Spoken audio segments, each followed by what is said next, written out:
ఇండియాలోనే #1 varicose veins hospital Avis vascular centre.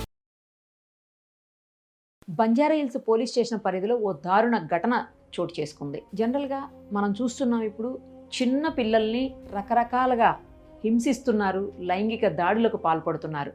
అది పక్కింట్లో వాళ్ళు, ఎదురింట్లో వాళ్ళు అవ్వచ్చు, లేదంటే స్కూల్లో టీచర్స్ కావచ్చు, క్లాస్మేట్స్ కావచ్చు, కొన్ని సందర్భాల్లో సీనియర్స్ కావచ్చు, కొన్ని సందర్భాల్లో ఇలా రకరకాలుగా, లేదు అంటే కోచింగ్ సెంటర్స్లో కావచ్చు, ఇట్లా చాలా చూస్తున్నాం.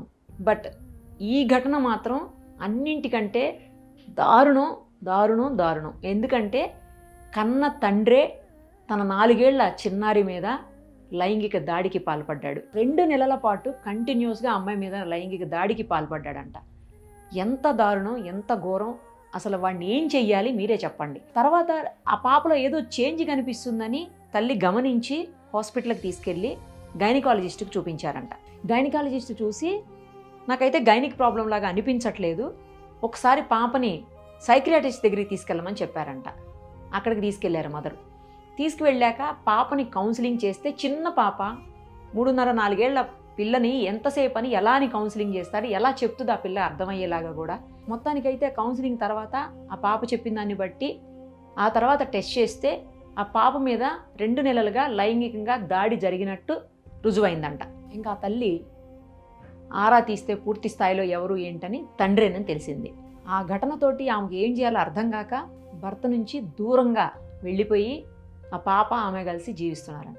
అప్పటికి కూడా వదలలేదు ఆ దుర్మార్గుడు. వాళ్ళు ఎక్కడున్నారో తెలుసుకొని అడ్రస్ వెతుక్కుంటూ అక్కడికి వచ్చి మళ్ళీ అక్కడ పాపని హెరాస్ చేయడం స్టార్ట్ చేశాడంట.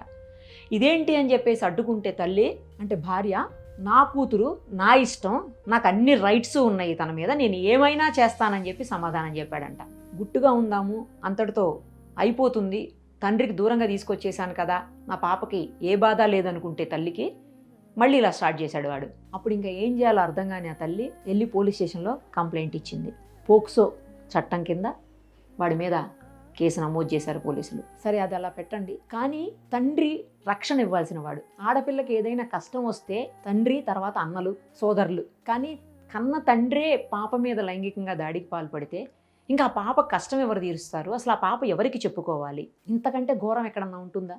బయట వాళ్ళ నుంచి కాపాడాల్సినటువంటి తండ్రే పాప మీద దాడికి పాల్పడితే అసలు ఏంటి, ఎక్కడికి పోతుంది ప్రపంచం, ఎటుపోతుంది? వాడు భార్యకి దగ్గరే ఉన్నాడు కదా, భార్య ఇంట్లోనే ఉంది కదా, పాప మీద ఎందుకు లైంగిక దాడి చేయాలి? ఎంత ఘోరం చెప్పండి. వాడిని ఏం చేయాలి అసలు? ఫస్ట్ గల్ఫ్ కంట్రీస్లో మనం చూస్తూ ఉంటాము, భయంకరమైనటువంటి శిక్షల్ని బహిరంగంగా అమలు చేస్తుంటారు. వీడి మీద కూడా అలాంటిది ఏదన్నా చెయ్యాలి. ఇక్కడ మన దగ్గర ఏమో టైం పడుతుంది, మన చట్టాలు అలా ఉన్నాయి, టైం పడుతుంది, అప్పటికి ఏం జరుగుతుందో తెలియదు. కానీ చిన్న పాప చెప్పలేనటువంటి పరిస్థితి. మొన్న ఈ మధ్యనే నేను మూవీలో చూశాను, బాలకృష్ణ గారి మూవీ, అది భగవంత్ కేసరి. ఆ మూవీలో బాలకృష్ణ హీరో, తర్వాత హీరోయిన్ ఏదో ఇష్యూలో పోలీస్ స్టేషన్కి వెళ్తారు. ఆ పోలీస్ స్టేషన్కి వెళ్ళినప్పుడు కరెక్ట్గా అదే టైంలో ఒక చిన్న పాపను తీసుకుని వేరే వాళ్ళు వస్తారు. ఏంటంటే ఇట్లా లైంగికంగా దాడి చేశారు, సమ్ ఆటో డ్రైవరో ఎవరో లైంగికంగా దాడి చేశారని చెప్తారు.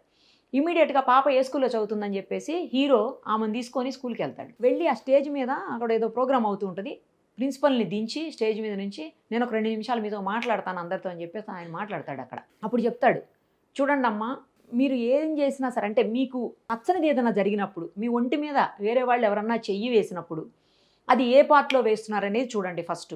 అది చూసుకుని ఆ తర్వాత ఏది అయినా సరే ఇమ్మీడియట్గా వెళ్ళి మీ తల్లికి చెప్పండి. ఇక్కడ పడితే అక్కడ చెయ్యి వేసిన వాళ్ళు, వెయ్యగూడని చోట చేతులు వేసిన వాళ్ళు, మీ బ్రదర్ అయినా, లేకపోతే పక్కింటోళ్ళైనా, ఆటో డ్రైవర్ అయినా, బస్సు డ్రైవర్ అయినా, మీ క్లాస్మేట్ అయినా, మీ సీనియర్ అయినా, మీ టీచర్ అయినా, చివరికి మీ ఫాదర్ అయినా, ఎవరైనా సరే వెళ్ళి వెంటనే మీ మదర్కి చెప్పండి అని చెప్తారు. అలాంటి ఎడ్యుకేషన్ రోజు ఇవ్వండి స్కూల్లో.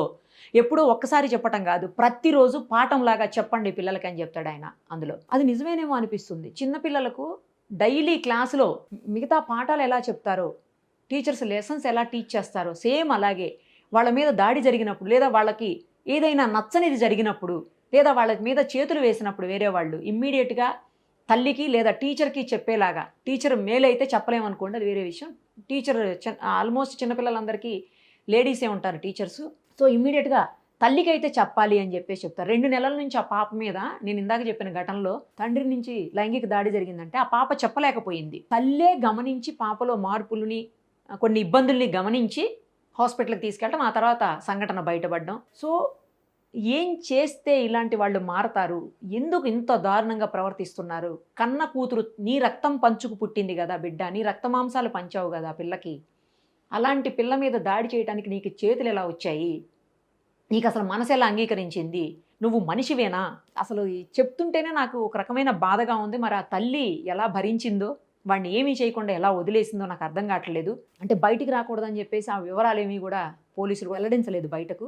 పేపర్లో అయితే న్యూస్ వచ్చింది కానీ పోలీసులు అయితే వెల్లడించలేదు. కానీ ఆలస్యంగా వచ్చింది అది కూడా. ఆమె అప్పటికీ చాలా కాలం భరించి ఆ తర్వాత కేసు పెట్టింది భర్త మీద. కానీ ఇంత దారుణంగా ప్రవర్తిస్తున్నారు మనుషులు. అసలు మనుషుల, పశువుల అర్థం కావట్లేదు. మనం గతంలో కొన్ని వింటుంటాం, పాము తన పిల్లని తానే చంపుకుంటుంది, తన గుడ్లు తానే తింటది అని చెప్పేసి. ఇది కూడా అదేనేమో, అదే బాపతలాగా అనిపిస్తుంది. కఠినమైన శిక్షలు ఇమ్మీడియట్గా అమలు చేయాలి ఇలాంటి వాళ్ళ విషయంలో. అలా చేస్తేనే, ఉన్నాయి చట్టాలు అయితే ఉన్నాయి, కఠినంగానే ఉన్నాయి. కానీ ఇమ్మీడియట్గా శిక్షలు పడితే చాలా చోట్ల చూస్తున్నాం మనం. అప్పుడు ఇలాంటివి జరగకుండా ఉంటాయి. 16 నెలల పసిపాపం చేశారు వరంగల్లో. ఆ కేసులో శిక్ష పడింది అనుకోండి, యావజ్జీవం. అది తర్వాత విషయం.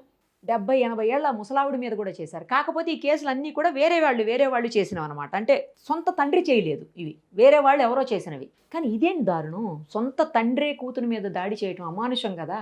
ఇంతకంటే భయంకరమైన ఘటన ఇంకోటి ఉంటుందని నేను అనుకోవట్లేదు. అంత చిన్నపిల్ల మీద మారండి. ఎందుకు ఇలా చేయటం? ఎందుకు? ఏం చేద్దామని? ఏం సమాజానికి ఏం మెసేజ్ ఇస్తున్నారు? ఇంట్లో వాళ్ళకి ఏం మెసేజ్ ఇస్తున్నారు? అంటే తల్లికి ప్రతి క్షణం పిల్లల్ని కనిపెట్టుకునే ఉండాలా? ఇంట్లో బయటికి వెళ్ళే పరిస్థితి ఉండదా తల్లి? దయచేసి ఇలాంటి వాటిల్లో పోలీసులు కూడా స్పీడ్గా యాక్షన్ తీసుకోవాలి. త్వరగా ఛార్జ్షీట్ వేసేసి వాళ్ళని ఎంత వీలైతే అంత తొందరగా విచారణ చేసేసి కోర్టుల్లో కూడా శిక్ష వేస్తే, ఆ శిక్షలు కూడా భయంకరంగా ఉంటే ఇంకొకళ్ళు అలాంటివి చేయడానికి బహుశా భయపడతారేమో అట్లీస్ట్.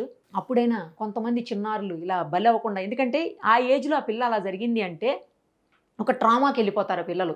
చాలా కాలం పాటు అసలు మగవాళ్ళని చూస్తేనే భయపడిపోయే పరిస్థితులు వస్తాయి. సో అలా జరగకూడదు అంటే, ఇలా పిల్లల్ని సేవ్ చేసుకోవాలి అంటే ఒకటే మార్గం, కఠినమైన శిక్షలు ఫాస్ట్గా అమలు చేయాలి.